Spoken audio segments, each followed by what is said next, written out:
بسم اللہ الرحمن الرحیم الحمد للہ رب العالمین والصلاة والسلام علی سید المرسلین وخاتم النبیین محمد وآلہ واصحابہ اجمعین اما بعد فقد قال النبی صلی اللہ علیہ وسلم من كان يؤمن بالله واليوم الآخر فليكرم جاره ومن كان يؤمن بالله واليوم الآخر فليكرم ضيفه او كما قال النبی صلی اللہ علیہ وسلم۔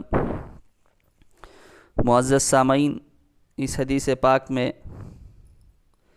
جناب محمد رسول اللہ صلی اللہ علیہ وسلم نے بہت ہی قیمتی امر کی طرف اشارہ فرمایا ہے کہ عام طور سے آدمی نماز روزے ہی کو دین سمجھ بیٹھتا ہے، پڑوسیوں کے مہمانوں کی رعایت اس کے ذہن میں نہیں ہوتی ہے، وہ یہ نہیں سمجھتا کہ مہمانوں کا اکرام، پڑوسیوں کا خیال، یہ بھی دین کا ایک شعبہ ہے۔ آپ علیہ السلام نے فرمایا کہ دیکھو، اسلام ایسا مذہب ہے اور کامل مومن وہ شخص ہے جو اپنے پڑوسی کے ساتھ عزت کے ساتھ، بھائی چارگی کے ساتھ، احترام و اکرام کا معاملہ کرتا ہو، وہ شخص کامل مومن ہے۔ چونکہ اسلام جس صالح معاشرے کی ترقی اور اشاعت کرنا چاہتا ہے، اس میں آپسی میل جول، بھائی چارگی، خوش اخلاقی اور عزت نفس کا احترام اہم عنصر ہے۔ چنانچہ پڑوسیوں کو اس حدیث مبارک میں یہ حکم دیا جا رہا ہے کہ ہر ایک دوسرے کا خیال رکھے، اس کے ساتھ اعزاز و اکرام کا معاملہ کریں۔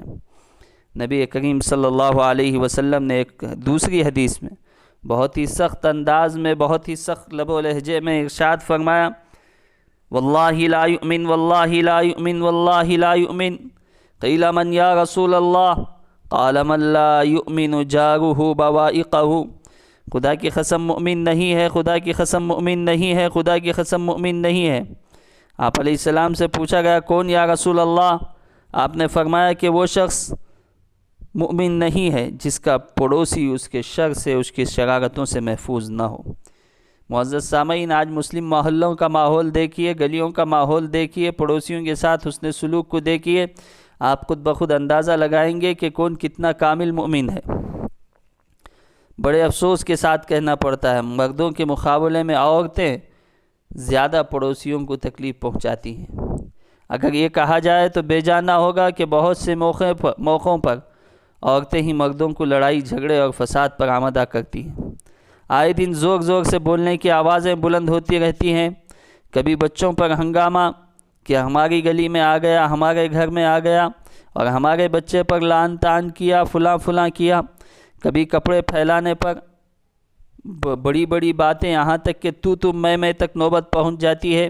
یہ مسلم محلوں اور آبادیوں میں روز کا معمول بن گیا ہے، جبکہ نبی کریم صلی اللہ علیہ وسلم کی تعلیمات اس کے سراسر خلاف ہیں۔ آپ علیہ السلام نے ایک روایت میں ارشاد فرمایا، بہت ہی عبرتناک، اندوہناک واقعہ ہے۔ حضرت ابو ہریرہ رضی اللہ تعالیٰ عنہ راوی حدیث میں فرماتے ہیں، کسی صاحب نے نبی کریم صلی اللہ علیہ وسلم سے عرض کیا، یا رسول اللہ، فلانی عورت بڑی عبادت گزار ہے، راتوں میں تہجد پڑھتی ہے اور دن میں روزے رکھتی ہے، لیکن اس کے ساتھ ساتھ اس میں بد زبانی کا عیب بھی ہے، جس کے ذریعے سے وہ اپنے پڑوسیوں کو تکلیف پہنچاتی ہے، ان کے دل کو دکھاتی ہے۔ آپ نے فرمایا، معزز سامعین غور سے سننے کی بات ہے، آپ نے فرمایا اس عورت کی تہجد کی نمازیں اور روزے اللہ کے ہاں اس کو کسی قسم کا فائدہ نہیں پہنچا پائیں گے، بلکہ پڑوسیوں کی حق تلفی کی وجہ سے جہنم اس کا ٹھکانہ ہوگا۔ آپ نے فرمایا، ہی فی النار، وہ عورت تو اس کی تہجد کے باوجود، روزوں کے باوجود، سب کچھ کے باوجود جہنمی ہے۔ اللہ اکبر، اللہ ہم تمام کی حفاظت فرمائے۔ اتنی سخت بات آپ علیہ السلام نے ارشاد فرمائی۔ اس کے برخلاف آپ علیہ السلام سے ایک ایسی عورت کے بارے میں پوچھا گیا جو صرف فرض نمازیں اور رمضان کے روزوں پر ہی اکتفا کرتی تھی، نوافل تہجد اور نفلی روزوں کا اہتمام نہیں کیا کرتی تھی، لیکن اس کے ساتھ ساتھ اس میں ایک خوبی یہ تھی کہ وہ اپنے کسی پڑوسی کو تکلیف نہیں پہنچایا کرتی تھی، بلکہ ان کے ساتھ حسن سلوک، رواداری کا معاملہ کرتی تھی۔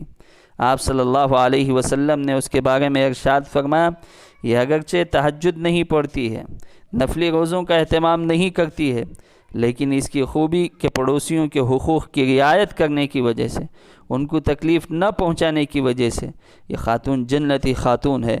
آپ علیہ السلام نے فرمایا ہی فی الجنہ، یہ عورت تہجد نماز نہ پڑھنے کے باوجود، نفلی روزے نہ رکھنے کے باوجود، پڑوسیوں کے ساتھ حسن سلوک کی وجہ سے اس کا مقام جنت ہے۔ اللہ اکبر! تو اس سے اندازہ لگائیے کہ پڑوسیوں کے حقوق کی کتنی رعایت رکھی گئی۔ آپ نے فرمایا کامل ایمان اس کے اندر ہو ہی نہیں سکتا جس کے اندر پڑوسیوں کا ادب نہ ہو، اکرام نہ ہو، مہمانوں کے ساتھ رواداری کا معاملہ نہ ہو۔ تو اللہ تعالیٰ سے دعا فرمائے اللہ تبارک و تعالی ہم تمام کو مہمانوں کا اکرام اور اسی طرح پڑوسیوں کے حقوق کی رعایت کرتے ہوئے زندگی گزارنے کی توفیق نصیب فرمائے۔ آمین۔ وآخر دعوانا ان الحمد للہ رب العالمین۔